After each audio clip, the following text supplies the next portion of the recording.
Narayana art ಸೆಂಟ್ರಲ್ಲಿ ಹೊಸದಾಗಿ paediatric cardiology ಮಕ್ಕಳ ಹೃದ್ರೋಗ ತಜ್ಞರನ್ನು ಹೊಸದಾಗಿ ಇಂಟ್ರೊಡ್ಯೂಸ್ ಮಾಡ್ತಾ ಇದ್ದೀವಿ. ಪ್ರತಿ ತಿಂಗಳು 4ನೇ ಬುಧವಾರ ಸ್ಟಾರ್ಟ್ ಮಾಡ್ತೀವಿ. ಇಷ್ಟು ದಿನ ಇರಲಿಲ್ಲ, ಅದಕ್ಕೆ ಅದರ ಉದ್ದೇಶಪರವಾಗಿ ನಾವು ಇದು ಪತ್ರಕರ್ತರನ್ನ ಪ್ರೆಸ್ ಮೀಟನ್ನು ಆಯೋಜನೆ ಮಾಡಿದ್ದೀವಿ. ಡಾಕ್ಟರ್ ಪ್ರಕಾಶ್ ಆರ್ ಅವ್ರನ್ನ ಮಾತಾಡ್ತೇನೆ.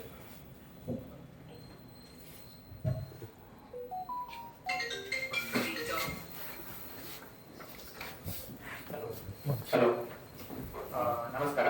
ಇಲ್ಲಿ ನೆರೆದಿರುವಂತಹ ಎಲ್ಲ ನಮ್ಮ ಮೀಡಿಯಾ ಪರ್ಸನಲ್ ಅವರಿಗೆ ನನ್ನ ಹೃತ್ಪೂರ್ವಕ ಅಭಿನಂದನೆಗಳು. ನಮ್ಮ ಹೆಸರು ಡಾಕ್ಟರ್ ಪ್ರಕಾಶ್ ಅಂತ. ನಾವು ನಾರಾಯಣ ಹೃದಯಾಲಯ ಬೆಂಗಳೂರಲ್ಲಿ ಮಕ್ಕಳ ಹೃದ್ರೋಗ ತಜ್ಞ.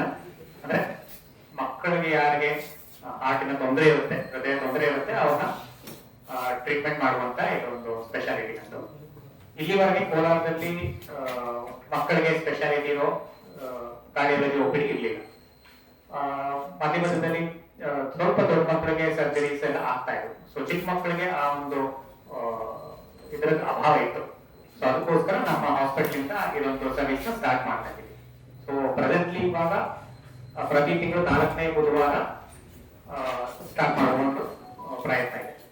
ಇದರಲ್ಲಿ ಹೇಗೆ ಮುಂದುವರಿಯುತ್ತೆ ಅನ್ನೋದು ನೋಡಿ, ರಿಕ್ವೈರ್ಮೆಂಟ್ ಇದ್ರೆ ಇನ್ನೂ ಜಾಸ್ತಿ ಪೇಷಂಟ್ಸ್ ಇದ್ದಾರೆ, ಇನ್ನೂ ಫ್ರೀಕ್ವೆನ್ಸಿ ಜಾಸ್ತಿ ಬೇಕು ಅಂದ್ರೆ ಅದನ್ನ ಜಾಸ್ತಿ ಮಾಡುವಂತ ಒಂದು ನಿಟ್ಟಿನಲ್ಲಿ ನಾವು ಪ್ರಯತ್ನ ಮಾಡ್ತೇವೆ. ಸೊ ಇವಾಗ ಇದರಲ್ಲಿ ಮಕ್ಕಳ ಹಾರ್ಟ್ ಸ್ಪೆಷಲಿಸ್ಟ್ ಅಲ್ಲಿ ಏನೇನ್ ಮಾಡಬಹುದು ಅನ್ನೋದು, ಫಸ್ಟ್ ತುಂಬಾ ಹಾರ್ಟಿನ ರಂಧ್ರಗಳಿರ್ಬೋದು, ಅಥವಾ ಮಗು ನೀಲಿ ಆಗಬಹುದು, ಹಾರ್ಟ್ ಫೇಲ್ಯೂರ್ ಇರ್ಬೋದು, ಅಂತದನ್ನೆಲ್ಲ ತುಂಬಾ ಕಾಯಿಲೆಗಳನ್ನ ಇಲ್ಲೇ ಟ್ರೀಟ್ ಮಾಡಬೇಕಾಗುವಂತ ಸಾಧ್ಯತೆಗಳು ಇದೆ.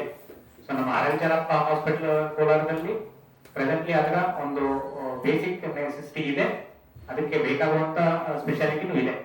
ಸೊ ಅದನ್ನ ಇಂಪ್ರೂವ್ ಮಾಡುವ ನಿಟ್ಟಿನಲ್ಲಿ ನಾವು ಇವತ್ತಿಂದ ಸ್ಟಾರ್ಟ್ ಮಾಡೋ ಒಂದು ಪ್ರಯತ್ನ. ಸೊ ಅದ್ರ ಬಗ್ಗೆ ನಿಮ್ಗೆ ಇನ್ನೇನ ಇನ್ಫಾರ್ಮೇಶನ್ ಬೇಕಿದ್ರೆ ನೀವು ಕೇಳ್ಬೋದು. ಮಕ್ಕಳಿಗೆ ಸ್ಪೆಷಲ್ ಅಂತ ಇದೆ. ಎಲ್ಲ ಹೃದಯಾಘಾತ ಅದು ಎಲ್ಲ ಡಾಕ್ಟರ್ ನೋಡ್ತಾರಲ್ವಾ, ಮಕ್ಕಳಿಗೆ ಅಂತ ಏನು ಸ್ಪೆಷಲ್?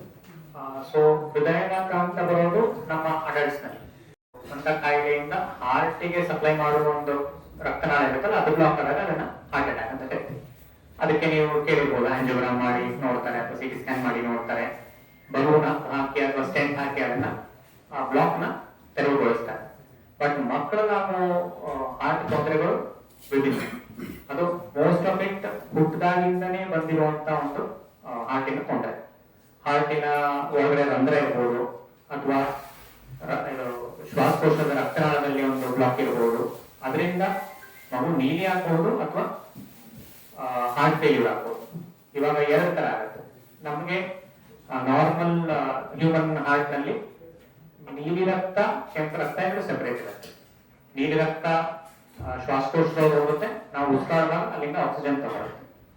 ಅದೇ ರಕ್ತ ಪ್ಯೂರಿಫೈ ಆದ್ಮೇಲೆ ಕೆಂಪು ರಕ್ತ ಎಡಗಡೆ ಭಾಗಕ್ಕೆ ಬಂದು ಅದು ಪೂರ್ತಿ ಬಾಡಿಗೆ ಪ್ರಚಲಿತವಾಗುತ್ತೆ. ಈಗ ಮಕ್ಕಳು ಎಷ್ಟು ವರ್ಷ ಮೆಡಿಕಲ್ ಸೈನ್ಸ್ ಕೇಳಿದ್ರೆ 16 ವರ್ಷಕ್ಕಿಂತ ಕಡಿಮೆ ಇರೋರನ್ನ ಮಕ್ಕಳು ಅಂತ ಕರೀತೇವೆ. ಈಗ ಹುಟ್ಟಿದ ಮಕ್ಕಳಿಗೆ ಹೃದಯ ರೋಗ ಇದೆ ಅಂತ ಮೊದಲೇ ಕಂಡುಹಿಡಿಯಲಿಕ್ಕೆ ಆಗಲ್ಲ. ಹೊಟ್ಟೆ ಒಳಗಡೆ ಇದ್ದಾಗಲೇ, ಭೂಮಲ್ಲಿದ್ದಾಗಲೇ ತುಂಬಾ ಕಾಂಪ್ಲೆಕ್ಸ್ ಡಿಸೀಸಸ್ ಇದ್ರೆ ಕಂಡುಹಿಡಿಬಹುದು. ಫೀಟಲ್ ಅಂದ್ರೆ ಭ್ರೂಣ ಇರುವಾಗಲೇ ಅದನ್ನ ಅಲ್ಟ್ರಾಸೌಂಡ್ ಮಾಡಿ ಕಂಡುಹಿಡಿಬಹುದು. ಬಟ್ ಅದು ತುಂಬಾ ಹೈ ಸ್ಪೆಷಾಲಿಟಿ. ಎಲ್ಲ ಅಲ್ಟ್ರಾಸೌಂಡ್ ಮೆಷಿನ್ಸ್ ನಲ್ಲಿ ಗೊತ್ತಾಗುದಿಲ್ಲ. ಈವನ್ ಇಂಟರ್ನ್ಯಾಷನಲಿ ವೆಸ್ಟರ್ನ್ ಲಿಟರೇಚರ್ ನೋಡಿದ್ರು 75 to 90% ಮಾತ್ರ ಕಂಡುಹಿಡಿಯಲಿಕ್ಕೆ ಸಾಧ್ಯ. ಯಾಕಂದ್ರೆ ನೀವು ಅರ್ಥ ಮಾಡ್ಬೋದು, ಇವಾಗ ನನಗೆ ಎಕೋ ಮಾಡ್ಬೇಕಾದ್ರೆ, ಅಲ್ಟ್ರಾಸೌಂಡ್ ಮಾಡ್ಬೇಕಾದ್ರೆ ನಾನು ಆರಾಮದಲ್ಲಿ ಮಲಗಿರ್ತೀನಿ, ಪ್ರೋಬ್ ನ ಹಾರ್ಟ್ ಎದೆ ಮೇಲೆ ಇಟ್ಟು ಹಾರ್ಟ್ ಪಕ್ಕದಲ್ಲಿ ಇರುತ್ತೆ ನೋಡ್ಬೋದು. ಬಟ್ ತಾಯಿ ಹೊಟ್ಟೆಯಲ್ಲಿರೋ ಮಗು ಯಾವ ದಿಕ್ಕಿನಲ್ಲಿ ಮಲ್ಕೊಂಡಿರುತ್ತೆ, ಸೈಲೆಂಟ್ ಆಗಿ ಮಲ್ಕೊಂಡಿರುತ್ತೆ ಅಥವಾ ತಿರುಗ್ತಾ ಇರುತ್ತೆ, ಅದೆಲ್ಲ ತುಂಬಾ ವೇರಿಯೇಬಲ್ಸ್ ಇರುತ್ತೆ. ಸೊ 100% ಅಲ್ಲಿ 100% ಕಂಡುಹಿಡಿಯಲಿಕ್ಕೆ ಆಗೋದಿಲ್ಲ. ಮತ್ತೆ ಇನ್ನೊಂದು, ಇತ್ತೀಚಿನ ದಿನಗಳಲ್ಲಿ ಮಕ್ಕಳಲ್ಲೇ ಹಾರ್ಟ್ ಅಟ್ಯಾಕ್ ಜಾಸ್ತಿ ಆಗ್ತದೆ. ಶಾಲಾ ಮಕ್ಕಳುಗಳು ಅಲ್ಲಲ್ಲಿ ಕುಸಿದು ಬಿದ್ದು ಸತ್ತೋಗ್ತಿದ್ದಾರೆ. ಅದಕ್ಕೆ ಹಿಂದೆ ಇರಲಿಲ್ಲ ಇದು. ಬಟ್ ಈಗ ರೀಸೆಂಟ್ ಟೈಮ್ ಆಫ್ಟರ್ ಕೋವಿಡ್ ಕಾರಣ ಅಂತ ನಾನು ಹೇಳಲ್ಲ, ಆಫ್ಟರ್ ಕೋವಿಡ್ ಜಾಸ್ತಿ ಆಗ್ತಾಯಿದೆ. ದೊಡ್ಡವ್ರ ಮೇಲೆ ಜಾಸ್ತಿ ಆಗ್ತಾಯಿದೆ ಯುವಕರಲ್ಲಿ. ಬಟ್ ಮಕ್ಕಳಲ್ಲಿ ಇದು ತೀರಾ ಒಂದು ಗಂಭೀರವಾಗಿ ಕಾಡ್ತಾ ಇದೆ. ಏನು ಸಮಸ್ಯೆ? ಸೊ ಅದು 2 ಪಾರ್ಟ್ ಅದರಲ್ಲಿ.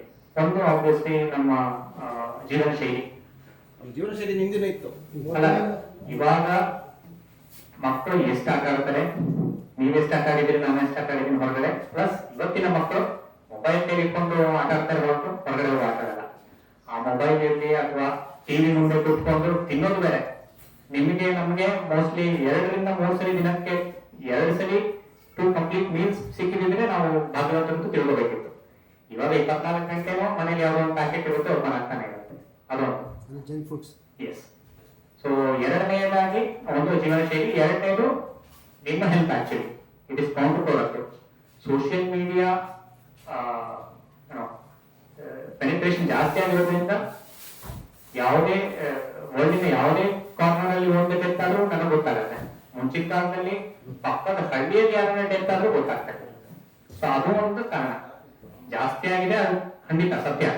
ಅದಕ್ಕೆ ಕಾರಣ ಜೀವನ ಶೈಲಿ. ಬಟ್ ಸಡನ್ ಆಗಿ 0 ಇದ್ದಿದ್ದು 1000 ಆಗಿದೆ ಅನ್ನೋದು ತಪ್ಪು. ಅದು ಮೇನ್ಲಿ ಸೋಷಿಯಲ್ ಮೀಡಿಯಾ ಅಥವಾ ಮೀಡಿಯಾದ ಒಂದು ಪ್ರಚಲನೆ ಹೊತ್ತು ನಿಜ ಅಲ್ಲ. ಮುಂಚೆ 1 ಇತ್ತು, ಇವತ್ತು 10 ಆಗಿದೆ, ಅದು ಸತ್ಯ. ಅದೇ ನಾವು ಹೇಳೋದು ಜೀವನ ಶೈಲಿ ಅಂತ ಹೇಳೋದು ಈಗ 30-20 ವರ್ಷಗಳಿಂದ ಚೇಂಜ್ ಆಗಿದೆ. ಈಗ ರೀಸೆಂಟಾಗಿ ಚೇಂಜ್ ಆಗಿರುವಂಥದ್ದಲ್ಲ. ಈಗ ಆ ಜೀವನ ಶೈಲಿನೂ ಹಿಂದೆನೂ ಇತ್ತು. ಈಗ ಏನು ಮೊಬೈಲ್ ಬಳಸ್ತಾ ಇರೋದು 15 ವರ್ಷದಿಂದ ಬಳಕೆ ಆಗ್ತಾನೆ ಇದೆ. ನಾ ಹೆಂಗಾರು ಈಗ ಉದಾಹರಣೆ 45 ವರ್ಷ 30 ವರ್ಷ ಅವರಿಗೆಲ್ಲ ಅಟ್ಯಾಕ್ ಆಗ್ತಾ ಇದೆ. ಅವ್ರು 30 ವರ್ಷದ ಹಿಂದೆನೂ ಬಳಕೆ ಆಗ್ತಿತ್ತು. ಅಂದರೆ ಈ ರೀತಿ ಜೀವನ ಶೈಲಿನೇ ಇತ್ತು, ಜಂಕ್ ಫುಡ್ ಇತ್ತು. ಹೊಸದಾಗಿ ಜಂಕ್ ಫುಡ್ ಬಂದಿಲ್ಲ. ಆದರೆ ಕಳೆದ ಒಂದು ಇಯರ್ ಅಂತ ಇರ್ಬೋದು, 1 ಇಯರಲ್ಲಿ ತೀರಾ ಅತಿರೇಕಕ್ಕೆ ಹೋಗಿದೆ. ಅದು ಯಾಕೆ ಅಂತ ಜೀವನ ಶೈಲಿ ಒಂದೇ ಅಲ್ಲ. ಮಕ್ಕಳಲ್ಲಿ ಆ ಕೋವಿಡ್ ಟೈಮ್ ಅಲ್ಲಿ ಇದ್ದಂತೂ ಗ್ಯಾರಂಟಿ ಅದರಿಂದನೇ ಆಗಿರೋದು. ಬಟ್ ಅದರದ್ದು ಲಾಂಗ್ ಟರ್ಮ್ ಎಫೆಕ್ಟ್ ಹೇಗಿದೆ ಅಂತ ಇನ್ನು ಯಾರಿಗೂ ಗೊತ್ತಿಲ್ಲ. ಸೊ ಅದು ಒಂದು ಕಾರಣ ಇರಬಹುದು, ಇನ್ನು ಸೈಂಟಿಫಿಕಲಿ ಪ್ರೂವನ್ ಆಗಿಲ್ಲ. ಅದು ಇವನ್ ನಮ್ಮ ವರದಿ ಒಂದೇನೋ ಒಂದು ಸರ್ಕಾರ ಒಂದು ಸಮಿತಿ ನೇಮಕ ಮಾಡಿತ್ತು, ಅವರು ಅದಲ್ಲ ಅಂತ ರೀಸನ್ ಕೊಟ್ಟಿದ್ದಾರೆ ಅಲ್ಲಿ. ಅದೇ ಅದಿನ್ನೂ ಸೈಂಟಿಫಿಕಲಿ ಪ್ರೂವನ್ ಆಗಿಲ್ಲ. ಬಟ್ ಯಾಕೆ ಏನು ರೀಸನ್ ಅಂತ ಯಾಕೆ ಕಂಡುಹಿಡಿಲಿಕ್ಕೆ ಆಗ್ತಾ ಇಲ್ಲ ಅಂತ ಅಲ್ಲ, ಅದಕ್ಕೆ ಟೈಮ್ ಬೇಕು. ಅಲ್ಲ, ಈಗ ನೀವು ಹೇಳಿದ್ರೆ ಏನೋ ಕೋವಿಡ್ ಸಂದರ್ಭದಲ್ಲಿ ಅಂತ, ಏನು ಕೋವಿಡ್ ಸಂದರ್ಭದಲ್ಲಿ ಏನಾಗಿದೆ?